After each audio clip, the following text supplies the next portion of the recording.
স্বনির্ভর গোষ্ঠীর 50 লক্ষ টাকা হাতায় বিজেপির শিক্ষক নেতা।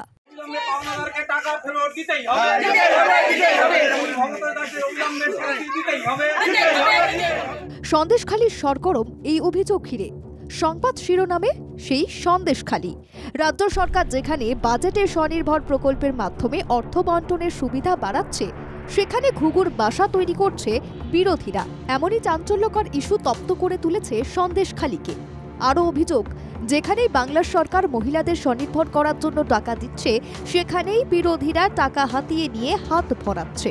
তছরূপের গেরুয়া দুষ্কর্ম ফাঁস হতেই তোলপাড় পড়েছে বসিরহাটের সন্দেশখালীতে। একাধিক স্বনির্ভর গোষ্ঠীর কাছ থেকে লক্ষ লক্ষ টাকা আত্মসাতের অভিযোগ উঠেছে বিজেপির শিক্ষক নেতার বিরুদ্ধে। কয়েকদিন আগে প্রাক্তন বিজেপির কাউন্সিলরের বিরুদ্ধে আবাসের দুর্নীতির অভিযোগ ওঠে। উপভোক্তাদের কাছ থেকে জোর করে টাকা নিয়ে নিজের পছন্দসই মিস্ত্রিদের কাজের বরাত দেন তপন দেবনাথ। কাজ পাইয়ে দেওয়ার আড়ালে টুপাইস কামানোর ছক কষা হয় বলে শোরগোল পড়ে। অভিনব এই বেনিয়মের অভিযোগে শোরগোল পড়ে যায় বসিরহাট পুরসভার 14 নম্বর ওয়ার্ডে। বাংলাকে বঞ্চনা করায় বাংলার সরকার স্বনির্ভর প্রকল্পকে জোরদার করছে। রাজ্যের স্বনির্ভর প্রকল্পের টাকা আত্মসাৎ করে বিজেপি নেতারা আয়ের ফন্দি করছে।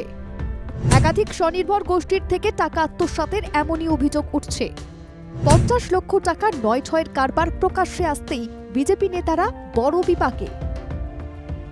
অতিরিক্ত টাকার প্রলোভন দেখিয়ে প্রায় 50 লক্ষ টাকা আত্মসাতের অভিযোগ নিয়ে উত্তাল সন্দেশখালী। 2 নম্বর ব্লকের খুলনা গ্রাম পঞ্চায়েতের খুলনা গ্রামে হাইস্কুলের শিক্ষক ভবতোষ দাসের বিরুদ্ধে ডাসা নদী ধারে স্বনির্ভর গোষ্ঠীর মহিলারা মিছিল করে বিচার চান। পশ্চিমবঙ্গ সরকারের যে স্বনির্ভর গোষ্ঠী, সেই স্বনির্ভর গোষ্ঠীর একটা টাকা, খুব ভাইটাল টাকা, সেই টাকাগুলো যাতে ফেরত পায়, এই আমি চাইছি। লোকসভা ভোটে বিজেপি করেছে, রেখা পাত্রের সঙ্গে ঘুরেছে। যদিও বিজেপি নেতৃত্ব ভবতোষ দাসকে তাঁদের নেতা মানতে চাইছে না, বেনিয়মের কারবার চাপা দিতে তাঁরা তৃণমূলের দিকে পাল্টা আঙুল তুলছে।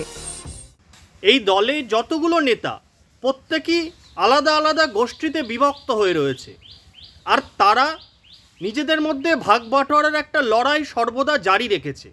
দুর্নীতি রোধে প্রশাসন ব্যবস্থা নিক চাইছেন স্বনির্ভর গোষ্ঠীর সদস্যরা। সেজন্য থানায় অভিযোগ করে তারা বিহিত চান।